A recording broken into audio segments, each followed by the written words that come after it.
Pai, muito obrigado pela sua presença aqui conosco. Queremos dizer, Senhor, que nós te amamos. Queremos nos aproximar de ti, beijar a tua face, dizer que te honramos, Pai. O Senhor é o nosso Deus. Obrigado, Senhor, porque apesar de não conseguirmos compreender o seu amor, ele é infinito, mas nós podemos experimentá-lo, Senhor, de forma tão graciosa. E queremos declarar que a nossa confiança está em Ti. Juntos aqui como igreja, nós queremos dizer sim e amém para tudo aquilo que o Seu Espírito quer fazer. Queremos ouvir a Sua voz, por isso desperta os nossos sentidos, ativa a nossa fé e, acima de tudo, dá-nos um coração responsivo diante das Suas verdades. Senhor, que tudo aquilo que o Senhor tem preparado para esse tempo realmente se cumpra nas nossas vidas.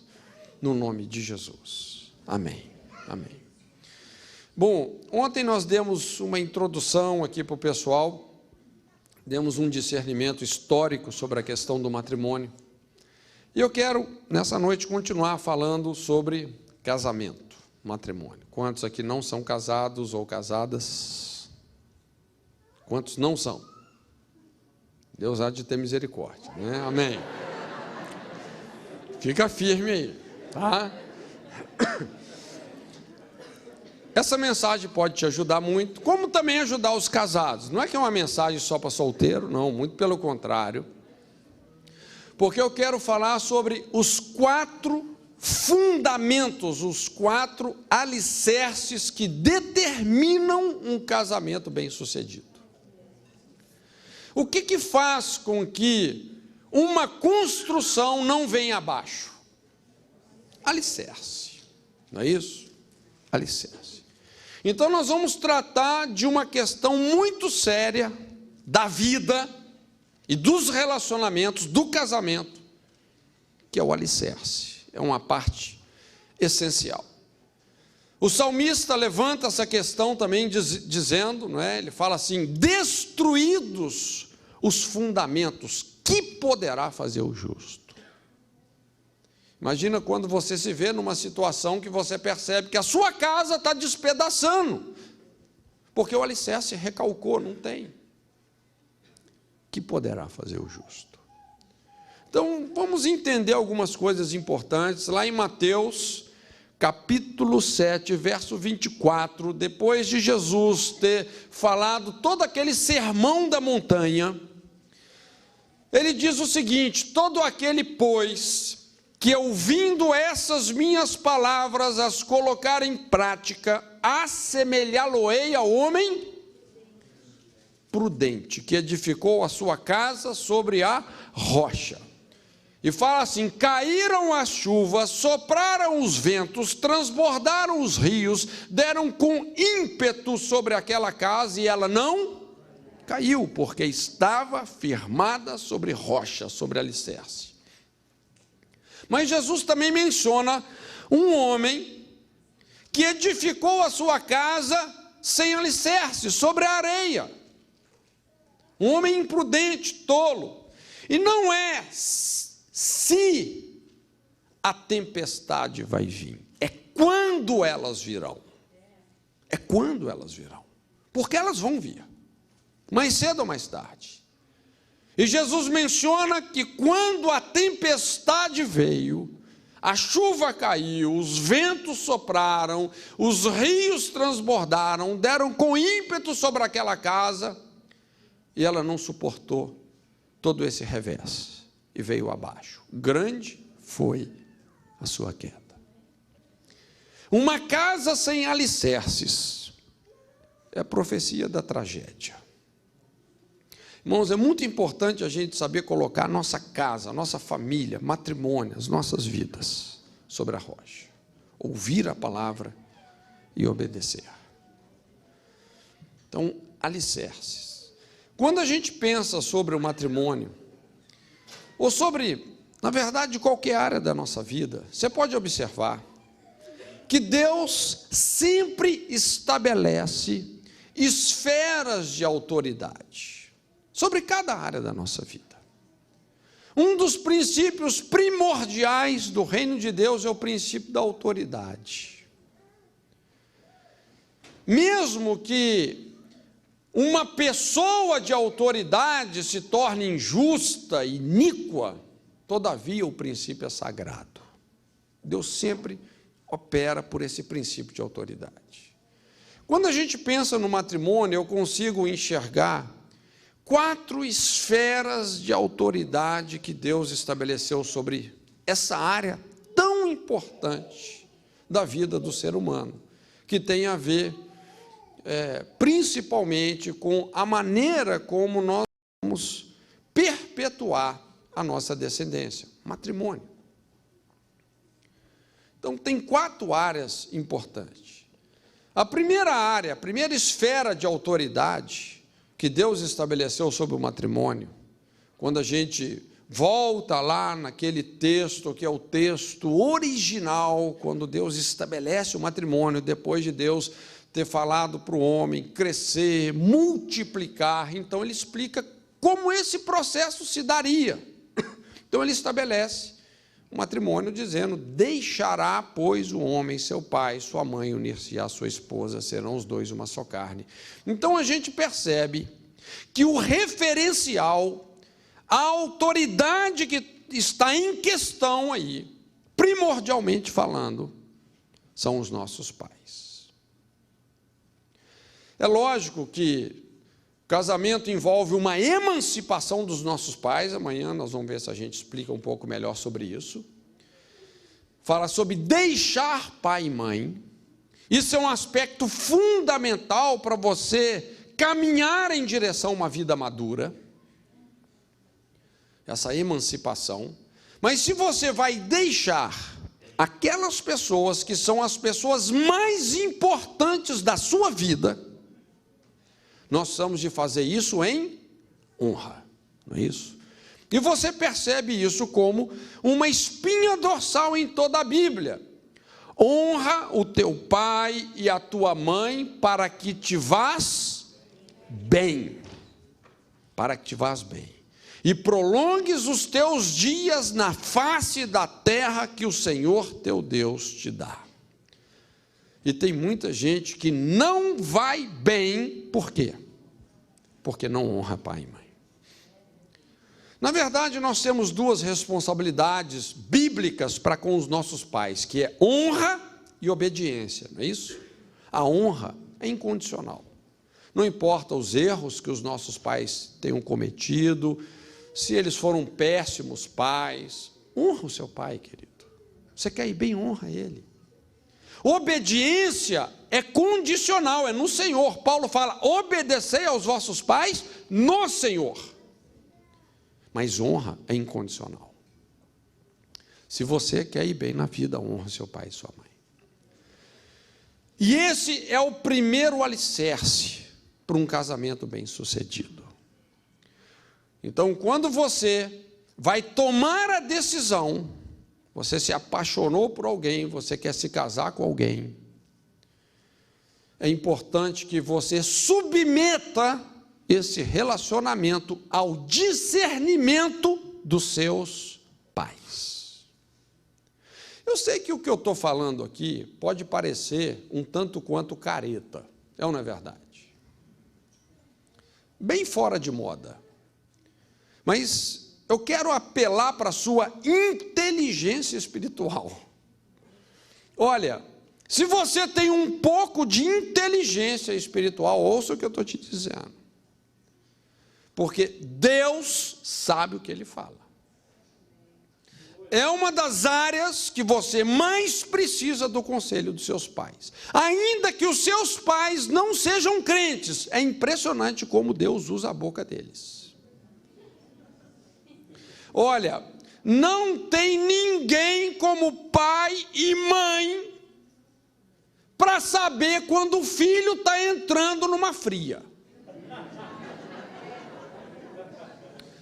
Rapaz, olha, presta atenção. Você quer se casar com alguém, submete isso ao discernimento dos seus pais.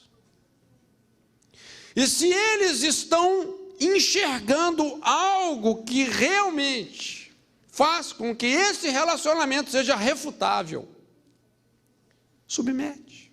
Se os seus pais não estão abençoando, bota o pé no freio, deixa o Lázaro morrer, não é? Abre mão, renuncia. Se Jesus quiser ressuscitar lá na frente, amém, mas abre mão. Você só vai ter o melhor de Deus quando você passa pelo caminho do altar. É no altar que a palha queima e o ouro fica ainda mais puro.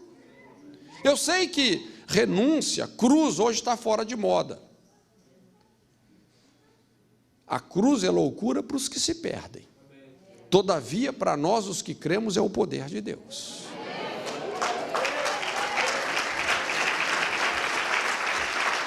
Eu estou me lembrando aqui, certa vez, lá na nossa base, 2 dos nossos obreiros se apaixonaram, eles queriam muito namorar. Nos procuraram, então a primeira coisa que eu falei com eles foi isso: olha, vocês precisam de ter a anuência dos pais de vocês. E ele então, muito responsavelmente, procurou o pai dela, só que o pai dela, apesar de ser crente, você vê, né, tem disso, mas era um homem bem racista. Bem racista. Principalmente lá no sul tem dessas coisas, viu, gente? No sul do Brasil. E não quis, então, concordar com aquele relacionamento por causa disso e tal, ficou uma coisa muito desconfortável.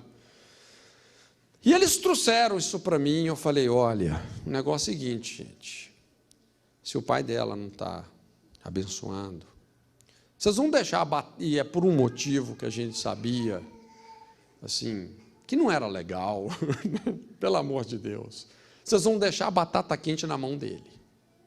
Como? Terminando o relacionamento. Termina mesmo. Deixa o Lázaro morrer. Eles terminaram. Então ele ligou para o pai dela e falou, olha, senhor fulano de tal, te comunicar que, em respeito ao senhor, nós estamos acabando o relacionamento, não é, e tal. Encerrou. Mas Deus pegou o pai dela, assim, por aqui, e começou a fazer um tratamento de choque nesse cara. Depois de uns 2 ou 3 meses, o pai liga para ele e fala assim, fulano, olha, eu quero te pedir perdão por ter julgado você por causa disso, disso e disso. Eu quero te dizer que você pode namorar minha filha, eu abençoo. Eu fiz o casamento dos dois, o pai estava lá impondo a mão sobre eles e abençoando. Gente, isso é alicerce. Hora que vierem as tormentas, isso é alicerce. Isso é alicerce. Se tornaram ponta de lança esse casal. Estou me lembrando também de uma outra família que chegou na nossa base. Eles, na verdade, estavam precisando de um socorro, de um help mesmo. Estavam até sem ter para onde ir. E ali estendemos a destra da comunhão. Nós não os conhecíamos, não é? Mas recebemos eles lá na nossa base, temporariamente. Poucas semanas depois, esse irmão me procura. Ele fala comigo, puxa vida, pastor e tal, nós vamos fazer 25 anos de casamento e queríamos, então, ter um culto de comemoração. Eles pediram que eu desse uma palavra. Eu fiquei muito feliz com aquilo, né? Fiquei muito feliz. E ali eu aproveitei a oportunidade para poder conhecê-los melhor. Não os conhecia. E pedi, então, que ele contasse a história da família, do casamento, como é que foi, esses 25 anos. E ele, então, começou a me contar a história, e quanto mais ele entrava nos detalhes da história, mais assustado, mais escandalizado eu ficava. Eu falei, meu Deus do céu. Resumindo bem, assim, eles vinham de uma igreja muito pentecostal, a igreja assim, com muita oração, mas muita pouca fundamentação bíblica. Desde cedo eles se apaixonaram, no início da adolescência, e por uma série de motivos realmente plausíveis, principalmente os pais dela, não queriam aquele relacionamento. Era precoce, estava tudo atropelado. Mas eles insistiram no relacionamento, namorando escondido, e foram levando por anos o relacionamento dessa forma. O relacionamento, então, deles com a família foi só desgastando, porque era um namoro que contrariava a família. E quando eles ficaram um pouco maiores, a situação já estava bem difícil. Como é que eles resolveram? Fugiram de casa para se casar. Foram para uma outra cidade. Sempre vai ter um pastor meio doido da cabeça que vai fazer um casamento como esse. Se casaram. E quando, principalmente, a família dela, a mãe dela, ficou sabendo da notícia que ela tinha ido embora, já estava casada. Mas essa mulher ficou muito frustrada. E ela, então, expressou a frustração com palavras terríveis, dizendo: esse casamento não vai durar, isso vai acabar cedo, ela vai voltar para casa, e não sei o quê. Falou coisas horríveis. Eu estou suavizando aqui, né? Quando isso chegou, principalmente nos ouvidos dele, eles queriam, já estavam entrando para o ministério pastoral, inclusive, queriam ser pastores, não é? Bem assim, canela de fogo e tal. Ele simplesmente espiritualizou a rebelião deles, dizendo: o Senhor é conosco, Deus vai nos abençoar.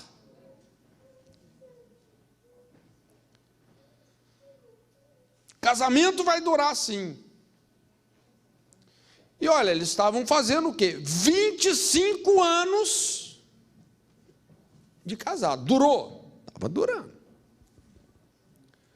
Mas quando a gente foi ver a situação, uma família totalmente desajustada, os filhos com uma série de problemas, de distúrbios, a filha mais velha deles, quando completou a mesma idade que a mãe tinha quando fugiu de casa, adivinha o que essa menina fez? Fugiu de casa. Não foi para se casar, foi para se ajuntar com um homem que eles odiavam. Repetiu literalmente a história da mãe. E eles vinham, então, assim, de igreja em igreja, de lugar em lugar, sempre entrando mal e saindo mal. Qual foi o alicerce que eles colocaram na casa deles? Fuga. Não foi isso? Ao invés de ter a bênção dos pais, eles fugiram. Fugiram. Já ouviu falar naquela maldição de Caim, vagabundos, perdidos na face da terra, sem aprofundar a raiz em lugar nenhum. Eles já tinham passado, olha, perdi as contas do que eles me falaram de ministério que eles passaram. Nunca conseguiram criar raiz em lugar nenhum. Fugitivos. Sempre como fugitivos. Sempre como fugitivos. E ouvindo tudo isso, olha, aquela conversa foi muito produtiva. E eu comecei a falar: olha, vocês nunca consertaram isso. Vocês nunca voltaram lá nos pais. Não, depois eles foram aos pouquinhos, foram aceitando. Irmãos, mas o tempo redime pecados. Em algumas situações, o tempo trabalha contra. Não é isso? Eu falei: olha, vocês precisam de resolver isso. Perguntei: sua mãe ainda é viva? Está muito velhinha, mas ainda é viva. E era perto do Natal. Então eles estavam ali muito compungidos, e eles falaram: não, nós nós queremos fazer um conserto. Nós queremos consertar isso. Depois eles estavam me contando, então, né? Lá nessa reunião que vieram todos os familiares, né? Dele, dela, pessoal todo reunindo lá na casa da mãe. E no meio dessa reunião de Natal, então, eles pediram um espaçozinho e falaram: olha, nós queremos fazer algo aqui. E puxaram a cadeira assim, sentaram a mãe dela, aquela senhora, se ajoelharam diante dela. E eles começaram a pedir perdão. Olha, a senhora lembra, 25 anos atrás, quando aconteceu isso, assim. E foram pedindo perdão.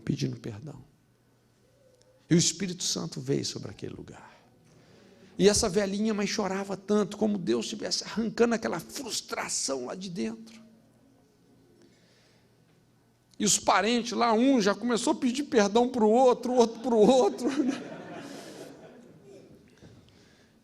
E ela então, aquela senhora se levanta, impõe as mãos sobre eles e fala: eu abençoo o casamento de vocês. Eu abençoo. Orou pelos filhos. Gente, isso é alicerce. É impressionante como pouco tempo depois Deus abriu a porta certa para eles. Finalmente deixaram de ser fugitivos na face da terra. Se encaixaram e começaram a produzir raízes para baixo e fruto para cima. Bênção dos pais. Isso é um fundamento, gente. O mundo pode achar que é caretice, que isso não está com nada, mas se você tem um pouco de entendimento de como o mundo espiritual funciona, você precisa de ter a bênção dos seus pais. E se você não teve, volta lá. Destruídos os fundamentos, que poderá fazer o justo? Se humilhar, descer, se arrepender, tratar com essas questões, resolver o que tem que ser resolvido. Irmãos, Jesus não é para você escapar dos problemas. Eu nasci de novo, está tudo resolvido. Não, Jesus é para você resolver o que você tem que resolver com a graça dele. Enfrentar o que você tem que enfrentar. Bênção dos pais. A segunda esfera de autoridade que a gente vê Deus estabelecendo sobre o matrimônio é a igreja. Deus estabeleceu a igreja, coluna da firmeza e da verdade. E isso fala então de uma bênção sacerdotal, não é verdade? Uma bênção sacerdotal. Quando você vai tomar uma decisão tão importante como é o casamento, porque envolve um juramento até que a morte te separe do seu cônjuge, é importante que você tenha, além da bênção dos seus pais, você tenha uma bênção do seu pastor, aquele que conhece a sua alma, que caminha com você. Irmãos, o que a Bíblia fala sobre os nossos pastores? Que os nossos pastores, eles gemem pelas nossas almas como quem vai prestar conta diante de Deus. Muitos de nós não fazemos ideia do preço que os nossos pastores pagam. Você pode pensar que pastorear uma igreja é fácil, mas eu vou te falar, é só a misericórdia de Deus. É um preço alto. Você se torna vidraça, não é brincadeira não. Por isso que quando você vai dar um passo como esse, que é o casamento, tem coisas que às vezes os nossos pais, até por não serem crentes, eles não têm muito discernimento, mas os nossos pastores têm, não é verdade? Porque são homens de Deus, são homens de oração, são homens que estão cobrindo as nossas vidas. Então é importante você ter a anuência, a concordância. dos seus líderes. É uma decisão importante. É interessante, tem um ditado, né, que fala assim: antes de se casar, abra bem os seus olhos. Porque depois que você casou, você vai ter que fechar para muita coisa. Depois que você casou, não adianta você procurar o seu pastor e falar assim: pastor, não era de Deus, meu casamento não era de Deus, pastor, eu quero separar. Olha, se não era, passou a ser. Agora é de Deus. Você jurou, você chegou e fez um voto de fidelidade até que a morte te separa. Se você separar, você está invocando morte.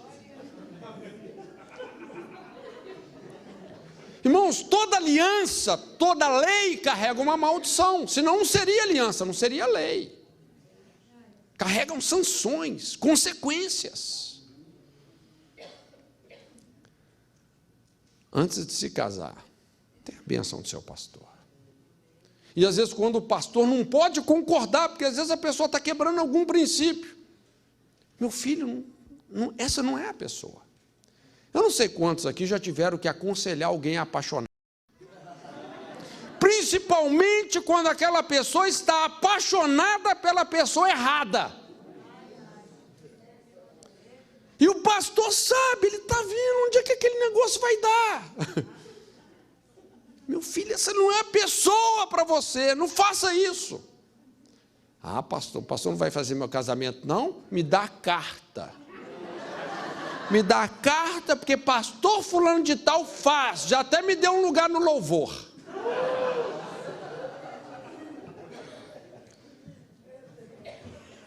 Olha, quando você começa um casamento num alicerce assim, indo contra uma palavra de Deus que está te protegendo, irmãos, lá na frente a corda arrebenta.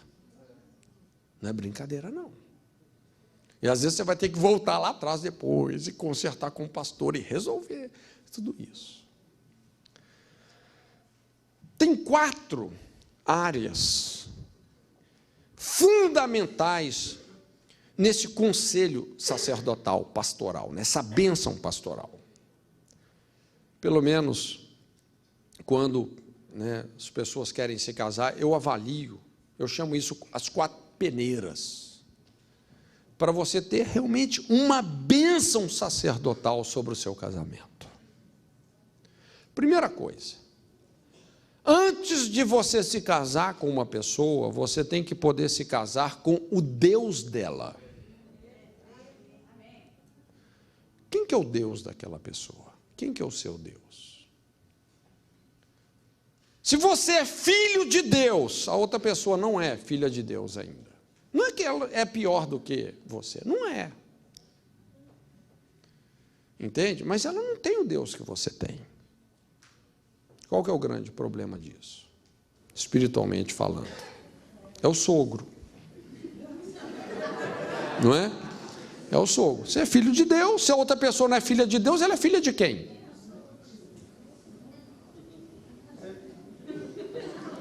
O sogrão está lá no seu casamento. Opa, está casando com a minha filha. Aí depois que se casa, o sogro vai querer visitar a sua casa. Aí vem aquelas encrencas, você fala A, ela entende B, você percebe que tem uma perturbação. Aí você vira crente, sai Satanás! Sai coisa nenhuma, rapaz, agora nós somos parentes.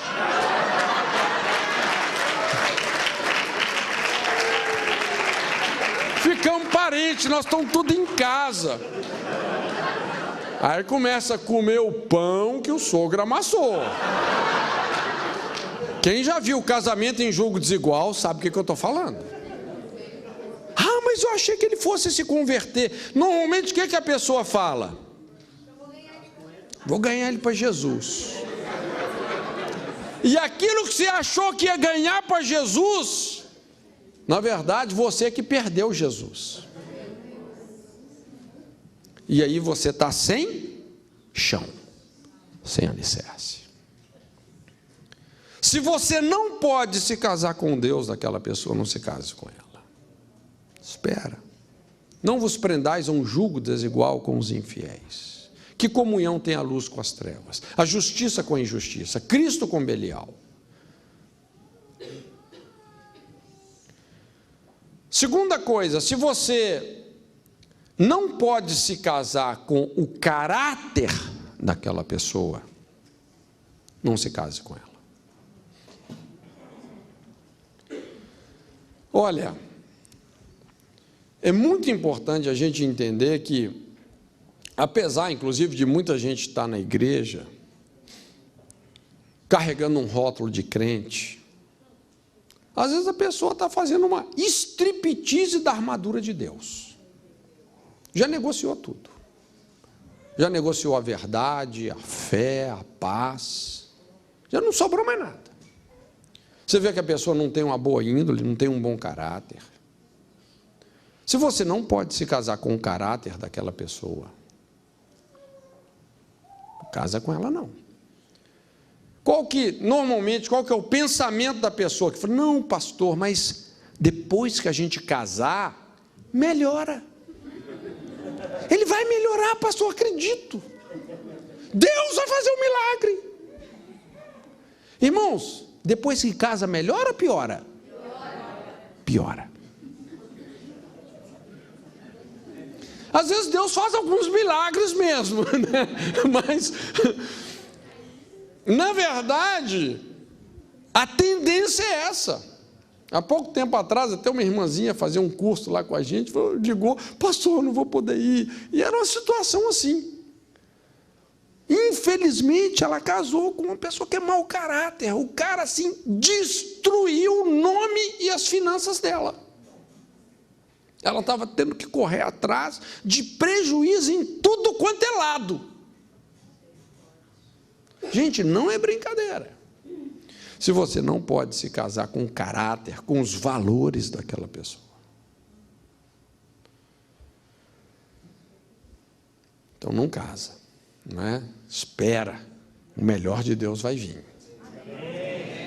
Terceira coisa, se você não pode se casar com a missão daquela pessoa, também não se case com ela.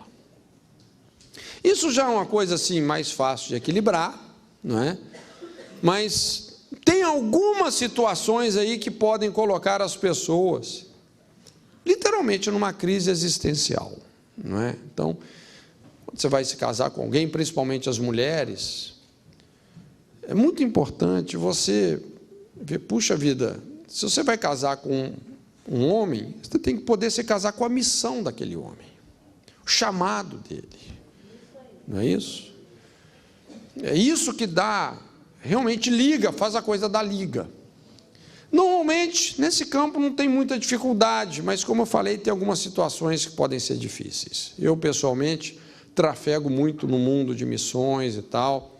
Eu já vi diversas situações assim, por exemplo, onde a pessoa tem um chamado missionário, o coração dela pulsa pelas nações, né, pelos desafios transculturais e etc., mas se casou com uma pessoa que não pode nem ouvir falar em missões.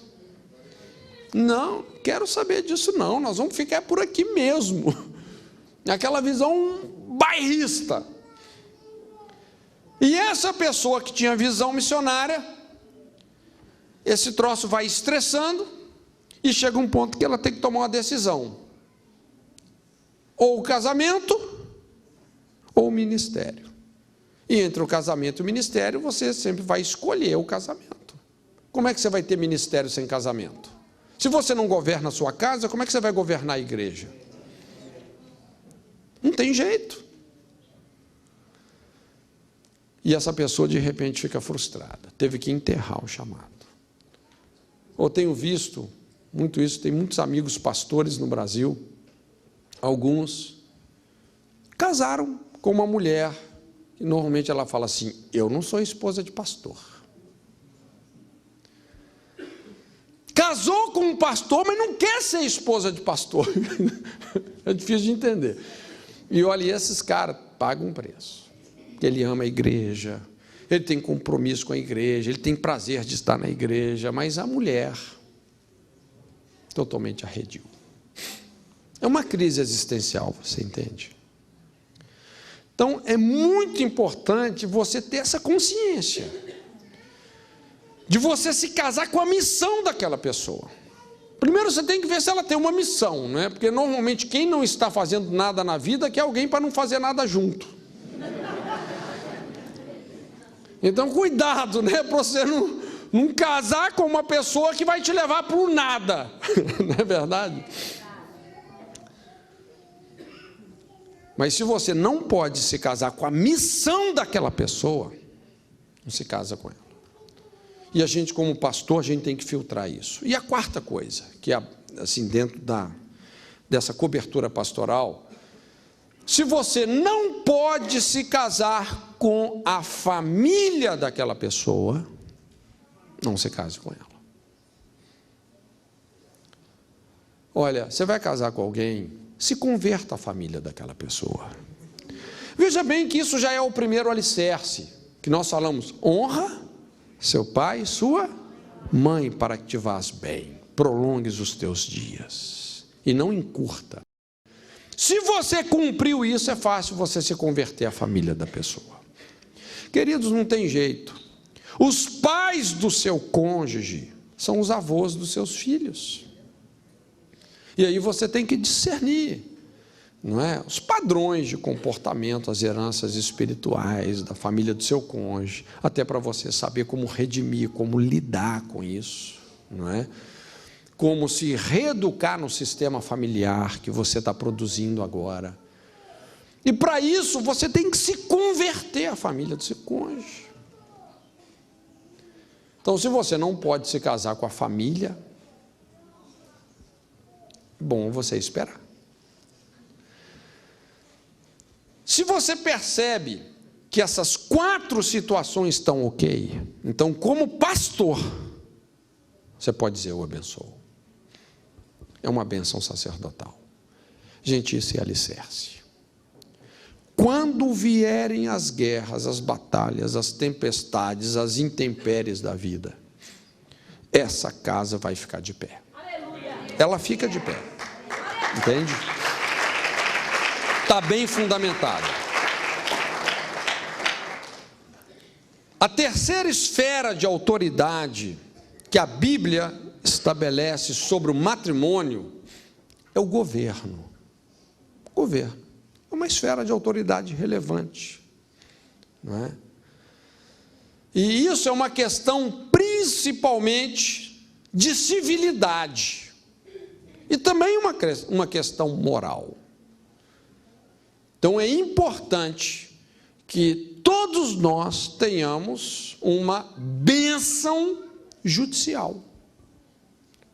Por exemplo, no Brasil, se você não se casou no cartório, diante de um juiz de paz, não é? Se você não estabeleceu realmente esse documento ali, você é considerado casado? Não.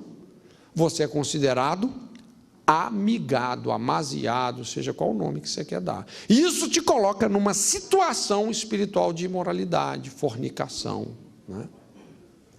Uma ilegalidade, que pode também ser uma imoralidade. Eu sei que esse é um assunto delicado, porque é muito comum a gente ver muitas pessoas que estão dentro das igrejas amaziadas, inclusive alguns até em posição de liderança, até posição pastoral. Eu estou falando isso porque, assim, eu tenho uma rotina de viagem, principalmente no contexto da igreja brasileira, que você não imagina. Cada fim de semana eu estou numa igreja diferente, eu sei que é o que eu estou te falando. Então, são muitas pessoas, elas estão vivendo juntas só, amaziadas. E qual que é o perigo, a consequência normalmente que vem daí? Quando os pais não se casam. Esses filhos ficam expostos a influências espirituais na área de imoralidade, precocemente falando. Você sabe que hoje as pessoas estão tendo vida sexual ativa cada vez mais cedo. Crianças até com 6 aninhos de idade já estão tendo vida sexual ativa. E normalmente são os filhos dos pais solteiros. E a tendência é que essas crianças, precocemente, já com 11, 12 anos, já está juntando com alguém, sexualmente falando. Assim como os pais fizeram, não se casaram.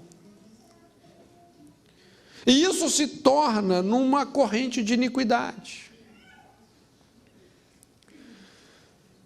Eu sei que essas situações, elas não são fáceis de resolver, mas vão ser resolvidas. Algumas até são. Eu me lembro, certa vez, estava ministrando numa igreja, no final, então uma irmã veio, falou, pastor, pediu, por favor, ore, minha vida sentimental, estou com muitos problemas. E eu não queria só orar superficialmente por ela. Eu falei, minha irmã, o que está acontecendo?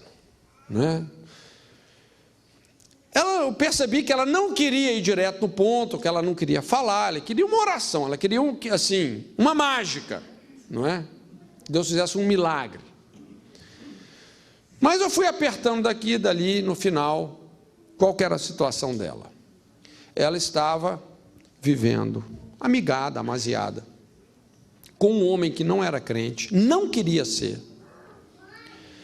E ela estava sofrendo, agruras por causa disso. Era um relacionamento distorcido, violento. Ela estava, era uma tragédia. E ela crente, se sujeitando a tudo isso. Eu não falei com ela não, mas eu quase falei. Falei, minha irmã, você não está precisando de oração, você está precisando tomar vergonha na cara, deixar esse cara. Você tem que escolher ou Jesus ou ele. Não dá para ficar com os dois, não dá, sinceramente. Veja bem, gente, nós estamos tratando aqui de fundamento, de alicerce. Como eu disse, não é que essa pessoa é pior do que ela, não é isso. Deus ama essa pessoa também. Mas como é que você, sendo um crente, você vai viver em fornicação com uma pessoa que nem crente é? Os fornicários vão herdar o reino dos céus? Não. E sinceramente, por isso que às vezes a gente tem que ser assim, bem claro. Lógico, eu não estou aqui para falar o que você quer ouvir, Eu estou aqui realmente para te mostrar como é que as coisas funcionam ou não funcionam no reino de Deus. A escolha é sua. Nós estamos falando de alicerces. Alicerce. Tem outros casos que são complicados, porque às vezes a pessoa está amaziada, mas já tem 3 filhos, 4 filhos. Você só fala, você tem que deixar o cara. Não é bem assim. E os filhos? Não é verdade? Então, às vezes, tem dependência financeira, tem filho, tem uma série de coisas aí, que às vezes você tem que levar em consideração, se tem violência ou não nesse relacionamento. Isso vai demandar toda uma agenda pastoral. Às vezes você vai ter que visitar esse cara, tentar levar ele para Jesus, quer dizer, é uma trabalheira. Mas Deus pode entrar nessa questão e realmente nos ajudar. Mas olha, se você vai se casar, tem uma bênção judicial, Seja civilizado, esteja na legalidade, nesse sentido, tem uma cobertura nesse sentido. Isso é um alicerce, querido, isso é um alicerce, E o quarto e último alicerce, para a gente terminar, que é a pureza sexual. A quarta esfera que Deus estabeleceu sobre o matrimônio é a esfera do mundo espiritual, da pureza do pecado. Irmãos, isso vai pesar como você não imagina. Nesse livro, A Face Oculta do Amor, uma das questões que eu trato é essa dinâmica entre paixão e aversão. Se você estuda lá a história de Tamar, Judá e Tamar, como também depois a história de Aminon e Tamar, filha de Davi, que era meia irmã de Aminon, você percebe isso claramente. Como que a paixão descontrolada antes do casamento, aquela paixão que leva a pessoa a fornicar, a se rebelar contra os líderes, se rebelar contra Deus, ferir os princípios de Deus, tudo em nome do amor. Essa paixão enlouquecida, descontrolada. Depois que casa, essa paixão agora vira aversão, ódio, ojeriza, é o que eu chamo a face oculta do amor, que é o nome do livro. Um caminho para o divórcio. A pessoa que não foi aprovada na paixão, se contendo, tendo domínio próprio, mantendo a pureza, resolvendo o que tem que ser resolvido, depois que se casa, vem a outra prova, que é a prova da aversão. Irmãos, é muito importante a gente estabelecer um alicerce de pureza no relacionamento. Sexual. As coisas estarem realmente na luz, às claras, haver fidelidade, domínio próprio.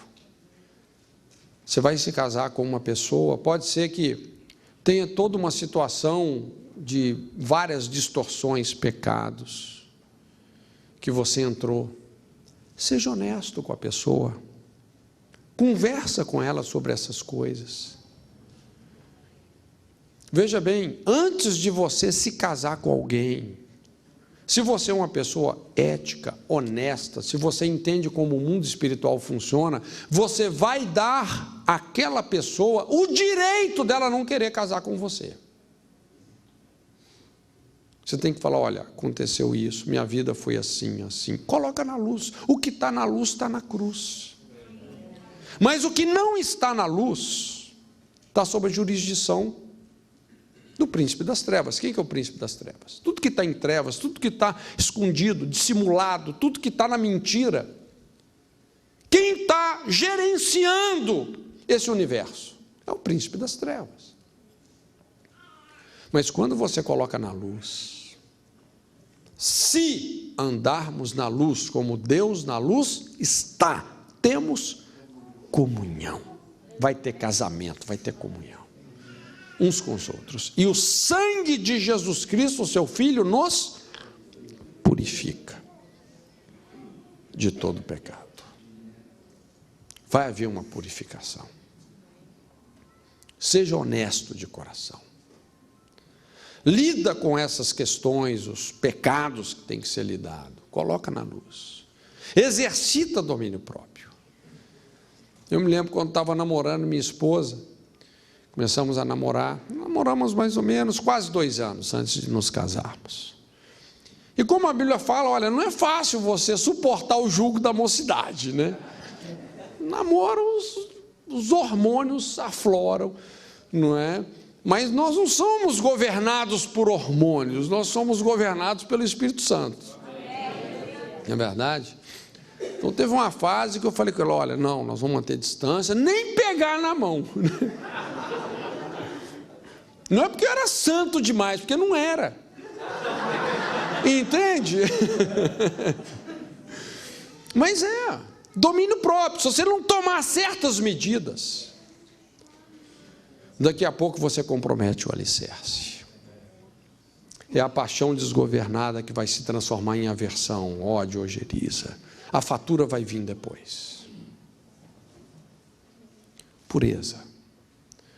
Irmãos, Deus hoje está levantando uma geração pura. Eu sei que isso também está fora de moda, mas eu tenho estado em vários lugares. Pouco antes de eu vir para cá, eu estava ministrando numa igreja, era mais ou menos, era um acampamento com 2.000 jovens.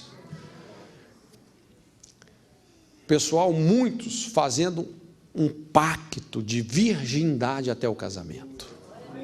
Eu quero me guardar para aquela pessoa que Deus preparou para ser o meu cônjuge. Eu não a conheço ainda, mas eu quero me guardar para ela. Isso é alicerce. Isso congela o inferno. Essa é a casa que permanece, é a casa na rocha. São alicerces, gente. Com alicerce não se brinca. se você ferir esses alicerces, no ponto onde não houve o alicerce, a sua casa vai recalcar, vai afundar. Seus filhos vão afundar, o casamento vai afundar.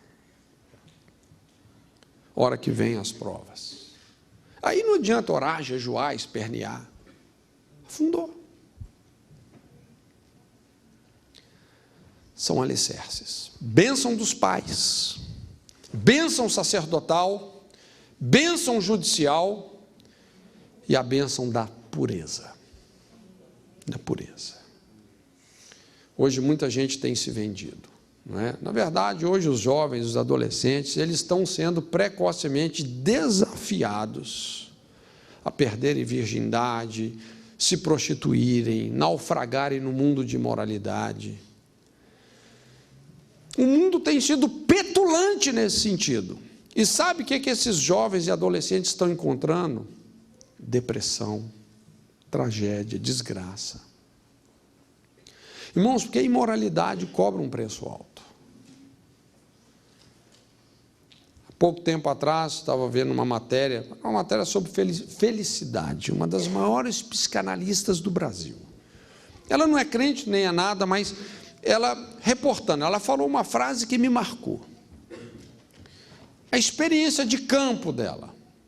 Ela diz: toda essa geração que tem apostado todas as suas fichas na liberdade sexual como receita da felicidade quebrou a cara. Essas são as mesmas pessoas que estão superpopulando as clínicas psiquiátricas e psicológicas. Gente que realmente está perturbada, vivendo à base de remédio. Adolescentes, jovens, adultos, a turma da libertinagem sexual. Satanás não está brincando de matar, roubar e destruir, não. Se você baixa a guarda, ele é um agente. Ele é um agente. Não é? As consequências vão vir. Mas se nós temos esses alicerces, esses 4 alicerces, você pode saber, seu casamento está na rocha. Seus filhos estão protegidos. Quantos querem ter filhos protegidos? Deus vai guardá-los. Sua casa não vai cair. Mesmo que as piores tempestades venham, ela vai ficar de pé. Destruídos os fundamentos, que poderá fazer o justo? Talvez você fale: pastor, puxa vida, se você tivesse me dito essas coisas 5 anos atrás, não é? Mas olha, o bom do reino de Deus é que a base é o arrependimento. Nós podemos voltar lá atrás e consertar. Lembra-te de onde caíste, arrepende-te, antes que o seu castiçal seja removido, né? Arrepende, volta lá, restitui, se humilha, restaura, abre o seu coração, confessa. Para de dissimular, fingir, enganar. Anda na luz, na verdade. E você vai ver Deus restaurando a sua casa. Ele é misericordioso. Nele nós vamos encontrar favor. Curva a sua cabeça então, no nome de Jesus.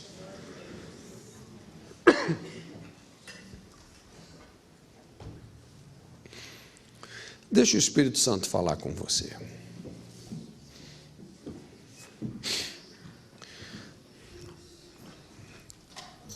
Ouça a voz do Espírito Santo. Talvez ele vai te orientar em situações que você precisa de ser orientado. Deus conhece a sua história.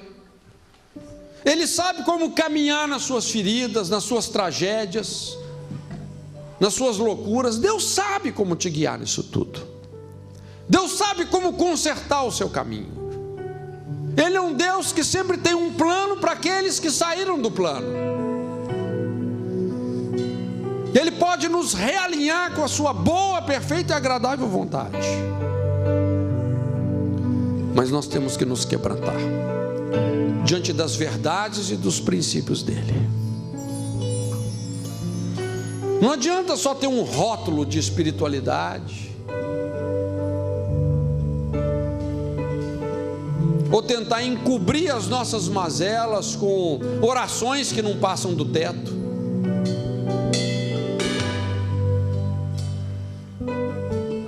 Deus está procurando um coração que está disposto a consertar as coisas com Ele. Alicerce. Se você precisa de voltar no seu marido, voltar nos seus pais, nos seus pastores,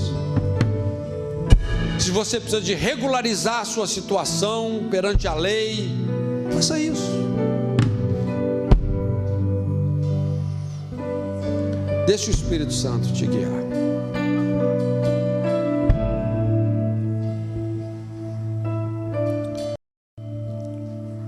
Senhor, muito obrigado pelo seu povo. Esse é o seu povo, é o povo que o Senhor ama.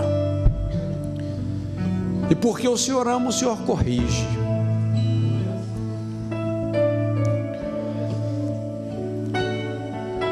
Vem sobre as nossas vidas.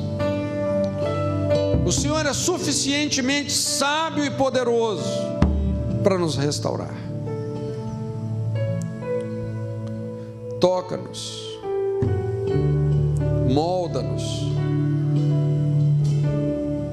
restaura, Senhor, restaura os nossos caminhos. Nós queremos nos abrir para aquilo que o Senhor quer fazer. Nós não queremos nos impressionar com os prazeres transitórios desse presente século. Deixar os nossos olhos se ofuscarem com os apetites que o mundo nos apresenta. São caminhos que parecem ser bons, de delícias, mas o fim deles são caminhos de morte.